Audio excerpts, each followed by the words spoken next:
గౌరవ ముఖ్యమంత్రి గారి ఆదేశాల మేరకు డీసీపీ గారు అందరూ కలిసి సుమారుగా 1100 మందిని అక్కడ డిప్లాయ్ చేశాం.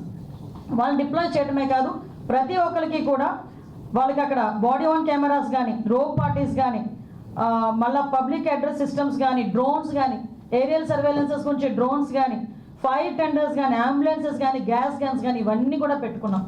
అంటే సాధారణంగా ఒక విఐపి వచ్చినప్పుడు ఎటువంటి ట్రీట్మెంట్ చేసుకుంటామో ఆ ట్రీట్మెంట్ అంతా కూడా ఒక సాధారణ ఒక పులివెందుల ఎమ్మెల్యేకి కూడా కేవలం ఎక్స్-సీఎం అనే కారణంతో మేము ఇవ్వడం కూడా జరిగింది. ఆ సంగతి కూడా మీరందరూ కూడా గమనించాలి. అదేవిధంగా సుమారుగా 7/4/2025 అంటే నిన్న ఇన్సిడెంట్ కన్నా మొన్న ఎస్పీ గారు చాలా క్లియర్గా కూర్చుని ఒక మీడియా ద్వారా వాళ్ళని పర్సనల్గా కూడా వైసీపీ నాయకుల్ని పిలిపించి ప్రాబ్లం ఎదురయ్యేటట్టుంది, ఎక్కువ మందిని మీరు మొబిలైజ్ చేయడం, వాట్సాప్స్లో కూడా ఇంతమంది రండి అంతమంది రండి, పోలీసులు కనుక మిమ్మల్ని అడ్డుకుంటే నడుచుకొని రండి లేకపోతే పరిగెత్తుకుంటూ రండి అని చెప్పి వాట్సాప్లో కూడా మెసేజ్లు చాలామంది వైసీపీ నాయకులు రెచ్చగొట్టే ధోరణిలో అవన్నీ పెట్టారు. వాటి నేపథ్యంలో ఎస్పీ గారు కూడా అది చాలా నేరో రోడ్, పక్కన ఒక చెరువు ఉంది, ఒక పక్క చూస్తే కొన్ని 2-3 విలేజ్లు చాలా సెన్సిటివ్ విలేజెస్ ఉన్నాయి కాబట్టి అక్కడ మీరు వచ్చేటప్పుడు కూడా ఎక్కువ మందిని మొబిలైజ్ చేయడం కానీ, అదేవిధంగా కొంచెం అక్కడ లా అండ్ ఆర్డర్ సిచ్యువేషన్ని కొంచెం కంట్రోల్ చేయడం కానీ, అక్కడ సెక్యూరిటీ పర్పస్లో కూడా ఎక్కడ కూడా ఇబ్బంది లేకుండా పరిస్థితి చూసుకోవాలి, సెక్యూరిటీ పరంగా మేము చూసుకుంటాం, బ్యారికేడ్స్ అవి కూడా జాగ్రత్తగా చేసుకోవాల్సిన బాధ్యత మీది అని చెప్పి ఆ వైసీపీ నాయకులకి అందరికీ కూడా చాలా క్లియర్గా చెప్పారు. ఆఖరికి హెలీప్యాడ్ దగ్గర వేసిన బ్యారికేడ్స్ కూడా చాలా ఎందుకు పనికిరాకుండా ఇలా గట్టి కదిపితే పడిపోయేటట్టుగా ఉన్నాయనే సంగతి మా డిపార్ట్మెంట్ వాళ్ళు ఎవరైతే అక్కడ బ్యారికేడ్స్ వేశారో వాళ్ళకి కూడా చెప్పడం జరిగింది.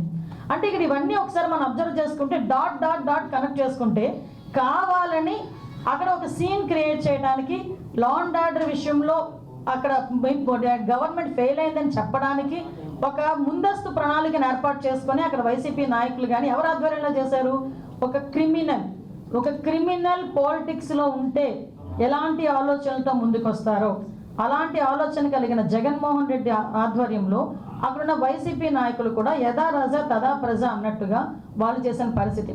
ఇవే కాకుండా హెలీప్యాడ్ దగ్గర సుమారుగా 250 మంది పోలీసులను పెట్టామండి ఒక్క హెలీప్యాడ్ దగ్గర.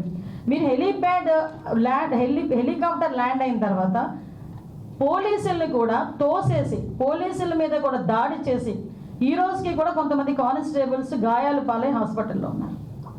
అంటే మేము అక్కడ కనుక గట్టిగా మాట్లాడి గట్టిగా మేము ఏదైనా ప్రొటెక్ట్ చేస్తే పోలీసులు మమ్మల్ని అడ్డుకున్నారు అంటారు. మేము అయినప్పటికీ కూడా ప్రొటెక్ట్ చేయడానికి చూసినా ఒక విఐపి అక్కడ ఉన్నారు, అక్కడ మీ ఎక్స్-సీఎం ఉన్నారు, అతని ప్రొటెక్షన్ మా బాధ్యత అని మా పోలీసులు ముందుకు వచ్చి 250 మంది పోలీసులు ఓన్లీ ఒక హెలీప్యాడ్లోనే ఉంటే వాళ్ళని తోసుకుంటూ నెట్టుకుంటూ దాడి చేసి మొత్తం అందరూ కూడా హెలికాప్టర్ దగ్గర చేరుకున్నారు. మీరు ఒకసారి ఆ ఫోటో మీ అందరికీ షేర్ చేస్తాను, ఒక ఫోటో డ్రోన్ విషయంలో ఒక ఫోటో ఉంది. అసలు హెలికాప్టర్ ల్యాండ్ అయిన తర్వాత ఇంచుమించుగా మినిమం 50 మీటర్లు 100 మీటర్ల వరకు కూడా ఎవరు రారు కూడా, ఎందుకంటే వింగ్ పొజిషన్ ఉంటుంది, మళ్ళీ ప్రాబ్లం అవుతుంది, సెక్యూరిటీ పర్పస్ కూడా ఉంటుందండి. అంటే వాళ్ళు మాకు వచ్చిన కొంత సమాచారం మేరకు అక్కడికి వెళ్ళి వీళ్ళు కూడా హెలికాప్టర్ని ధ్వంసం చేయడానికి కూడా సిద్ధపడ్డారు. ఎందుకు ఇవన్నీ జరుగుతున్నాయి? తిరిగి అతగాడు హెలికాప్టర్ నుంచి వెనకాతలకి హెలికాప్టర్లో వెళ్ళకూడదు, అతను బై రోడ్ వెళ్ళాలి. దానికి ఏ రకంగా చేయాలని ముందస్తు ప్రణాళిక అంతా చేసుకున్నారు. పైగా ఈరోజు పోలీసుల్ని మీరు తప్పుపడుతున్నారు.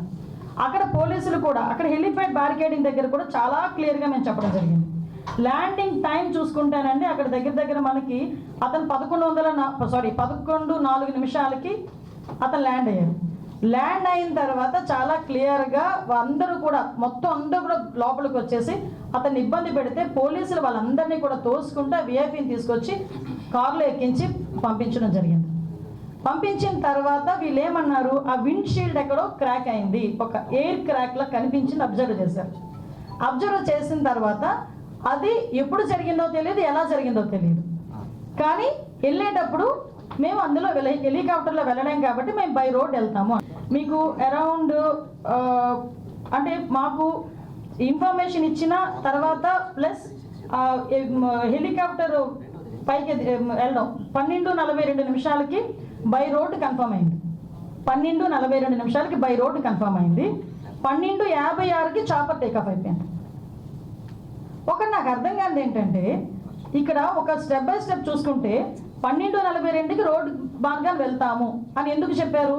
హెలికాప్టర్ చాపర్ వాడు పైలట్ మేము మళ్ళీ పైకి తీసుకెళ్ళలేము, మాకు ఇబ్బంది అవుతుంది, టెక్నికల్ ఇష్యూస్ ఉన్నాయి కాబట్టి అతను ఏ ప్రోటోకాల్ ప్రకారం చెప్పాడు, ఏ టెక్నికల్ బేస్డ్ అని అతను చెప్పాడు, లేకపోతే అతను ఎందుకు ఇబ్బంది పడ్డాడు తిరిగి విఐపీని తీసుకెళ్ళడానికి, ఇది ముందస్తు ప్రణాళిక, లేకపోతే అతను వన్ సైడ్కే చాపర్ మాట్లాడుకున్నాడా, ఇవన్నీ కూడా మనం ఆలోచన చేసుకోవాలి. ఎందుకు ఇన్ని డౌట్లు వస్తున్నాయంటే చాపర్ ఎగరటానికి విఐపీ ఉంటే ఎగరటానికి ఇబ్బంది అట. వితిన్ 14 minutesలో చాపర్ టేక్ ఆఫ్ అయిపోయింది, హ్యాపీగా వెళ్ళి ల్యాండ్ అయిపోయింది. కానీ చాపర్లో వెళ్ళే విఐపీకి ప్రాబ్లం కానీ ఆ పైలట్కి ప్రాబ్లం కాదా? మరి పైలట్ ఎలా వెళ్ళాడు అదే చాపర్లో? ఒకసారి మనం ఆలోచన చేసుకోవాలి కదా ప్రజలందరూ కూడా. అదేవిధంగా మీరు అబ్జర్వ్ చేసుకుంటే ఎంత అంటే ఒక క్రిమినల్ సైకాలజీ ఉన్న వ్యక్తి పొలిటికల్ లీడర్, మళ్ళీ ఎందుకు చెప్తున్నానంటే నాకే చాలా చిరాకు అనిపించింది. నన్ను ఇలా కూడా ఆలోచిస్తారా ఒక పొలిటికల్ లీడర్స్, ఇలా కూడా ఆలోచిస్తారా అసలు మనుషులు అనిపించింది. 11 గంటలకి ఇంకా మేము ఇంకా అతగాడు ల్యాండ్ అవ్వలేదు, ఏమీ అవ్వలేదు. ఫస్ట్ పోస్టింగ్ ఒకటి వస్తుంది వైసీపీ దగ్గర నుంచి, ఎక్కడ పడితే అక్కడ పోలీసులు అడ్డుకుంటున్న, వైసీపీ నేతలను అడ్డుకుంటున్న పోలీసులు మమ్మల్ని అక్కడ వరకు రానివ్వట్లేదు అని ఒక పోస్ట్ పెడతారు. వితిన్ 30 minutesలో హెలిప్యాడ్ దగ్గర భద్రతా వైఫల్యం, పోలీసులు ఎవరు లేరు. అక్కడేమో పోలీసులు ఉన్నారంటాం, ఇక్కడేమో పోలీసులు లేరంటాం. అసలు ఎలాగ జనాల్ని ఎలా సైకలాజికల్గా వాళ్ళు ట్యూన్ చేయడానికి ప్రయత్నం చేస్తున్నారని చెప్పడానికి మీకు ఒక ఉదాహరణ చెప్తున్నా. మళ్ళీ బయటకు వచ్చి ఓకే ఇదంతా జరిగింది, తర్వాత బయటకు వచ్చి ప్రెస్ మీట్ పెట్టారు. ఆయన ఇంచుమించుగా 11:04కి ల్యాండ్ అయ్యారు. డిపాస్చర్ 11 గంటల 15 నిమిషాలకి డిపాస్చర్ అయ్యారు. అక్కడ నుంచి పాపిరెడ్డిపాలెం వెళ్ళారు, అక్కడ విక్టిమ్ హౌస్కి వెళ్ళారు, ఇంపాక్ట్ అయ్యారు, బయటకు వచ్చి ప్రెస్ మీట్ పెట్టారు. బయటకు వచ్చి ప్రెస్ మీట్ పెట్టి ఎలా మాట్లాడారు, ఏం మాట్లాడారు అన్నది ప్రపంచం అంతా చూశారు నిన్న.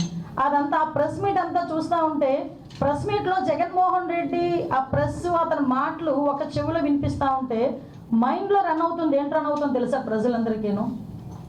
ఇదే జగన్మోహన్ రెడ్డి లాస్ట్ 5 సంవత్సరాలు చేసిన అరాచకాలన్నీ ప్రజల మైండ్లో రివైండ్ అవుతున్నాయి. ఎలా రివైండ్ అవుతున్నాయి? మాట్లాడితే లా అండ్ ఆర్డర్ లేదు, లా అండ్ ఆర్డర్ లేదు, లా అండ్ ఆర్డర్ లేదు. అసలు నాకు అర్థం కాలేదు.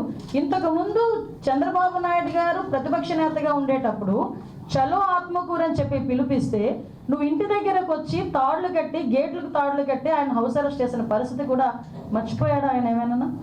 ఒక పక్క నుంచి చూస్తే అదే సందర్భంలో వైజాగ్ వచ్చి ఆయన వైజాగ్ టూర్ పెట్టుకుంటే ఎయిర్పోర్ట్ నుంచి బయటకు రానివ్వకుండా గూండాలను పెట్టి అతని మీద దాడి చేయించిన పరిస్థితి మర్చిపోయారా Jaganmohan Reddy? Law and order గురించి మాట్లాడుతున్నాడు ఆయన. నేను ఇప్పుడు ఆయన ఎక్స్ సీఎంగా చంద్రబాబు నాయుడు గారు ఉన్నప్పుడు ఆయన చేసిన అరాచకాల్లో ఏదో మచ్చుకు కొన్ని చెప్తున్నా. అదేవిధంగా రామతీర్థాలకి రాముడు తల నరికేశారని రామతీర్థాలకి గౌరవ అప్పుడు ఎక్స్ సీఎం ఇప్పుడు సీఎం గారు చంద్రబాబు నాయుడు గారు వెళ్తే లారీలను అడ్డగా పెట్టి రోడ్డు మీద కూర్చోబెట్టే సందర్భం మర్చిపోయాడు ఆయన.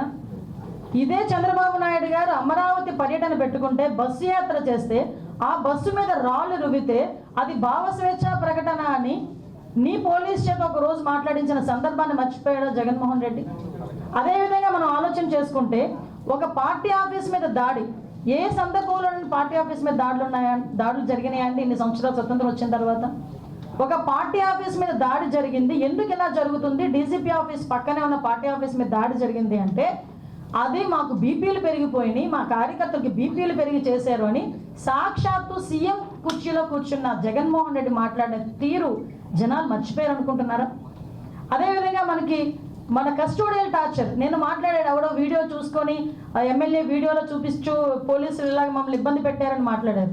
ఆ సంస్కృతికి మాది కాదబ్బా. కస్టోడియల్ టార్చర్ పెట్టి ముసుగులు వేసుకొని కొడుతూ వీడియో కాల్లో చూసి ఆనందపడిన సందర్భాలు మీరు మర్చిపోయారేమో కానీ ప్రజలు ఇంకా మర్చిపోలేము. మేము ఎలాగో మర్చిపోలేము, ప్రజలు కూడా మర్చిపోలేము. లోకేష్ గారి మీద కేవలం ప్రశ్నించినందుకు 23 కేసులు పెట్టిన పరిస్థితి మర్చిపోయారు. ఈరోజు అద్భుతం ఏంటంటే ఈరోజు అసెంబ్లీలో ఉన్న ఎమ్మెల్యేల్లో 85 to 90% ఎమ్మెల్యేలు అందరికీ కూడా లాస్ట్ 5 సంవత్సరాల్లో జగన్మోహన్ రెడ్డి గారు పెట్టిన కేసులు 90% ఎమ్మెల్యేల మీద ఉన్నాయి. మరి ఈరోజు నువ్వు వచ్చి లా అండ్ ఆర్డర్ గురించి మాట్లాడతావు, చంద్రబాబు నాయుడు గారి గురించి మాట్లాడతావు, పవన్ కళ్యాణ్ గారి గురించి మాట్లాడతావు. పవన్ కళ్యాణ్ అక్కడ సీఎం మీద కేసులు ఉన్నాయి, డిప్యూటీ సీఎం మీద కేసులు ఉన్నాయి. సీఎం రోడ్డు ఇప్పుడున్న సీఎం గారిని రోడ్డు మీద నిలబెట్టావు, డిప్యూటీ సీఎం గారిని రోడ్డు మీద పడుకోబెట్టావు, ఇప్పుడున్న స్పీకర్ గారి మీద కేసులు ఉన్నాయి. డిప్యూటీ స్పీకర్ గారికి కస్టోడియల్ టార్చర్స్ ఉన్నాయి, హోమ్ మినిస్టర్ నా మీద 23 కేసులు ఉన్నాయి. అలాంటిది చూసుకుంటే మొత్తం అందరు మినిస్టర్స్ మీద, అందరు ఎమ్మెల్యేస్ మీద, సుమారు 90% ఎమ్మెల్యేస్ మీద కేసులు ఉన్నాయి. అదేవో హత్యల కేసులో, కబ్జాల కేసులో, దొంగతనాల కేసులు, ఆ కేసులు ఈ కేసులు కాదండి, కేవలం ప్రశ్నించినందుకు మా మీద పెట్టిన కేసులు ఇవన్నీ. నువ్వు ఈ రోజు వచ్చి మాట్లాడుతున్నావు.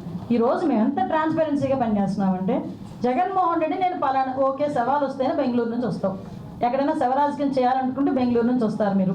ఎస్ కాదని చెప్పట్లేదు. మీరు ఎక్కడికి వెళ్తారని మీరు పర్మిషన్ పెడితే ఏ రోజైనా మిమ్మల్ని హౌస్ అరెస్ట్ చేసిన సందర్భాలు ఉన్నాయా? మిమ్మల్ని మీ నాయకులను ఎవరైనా హౌస్ అరెస్ట్ చేసిన సందర్భాలు ఉన్నాయా? ప్రివెంటివ్ అరెస్ట్ ఏమైనా చేస్తున్నామా? పరదాలు ఏమైనా కడుతున్నామా? పోలీస్ బందోబస్తుల మధ్యలో మేము ఏమైనా వెళ్తున్నామా? ఒకసారి ఆలోచించేయండి. ఇవన్నీ మేము అంత ట్రాన్స్పరెన్సీగా ఒక ప్రతిపక్ష నాయకుడు కూడా కాదు, ఎక్స్ సీఎంకి ఇవ్వాల్సిన గౌరవం ఇచ్చి, Z+ సెక్యూరిటీ ఇచ్చి, అంటే ఆయనకి ఇవ్వాల్సిన భద్రత కన్నా ఎక్కువ ఇచ్చి మేము పంపిస్తూ ఉంటే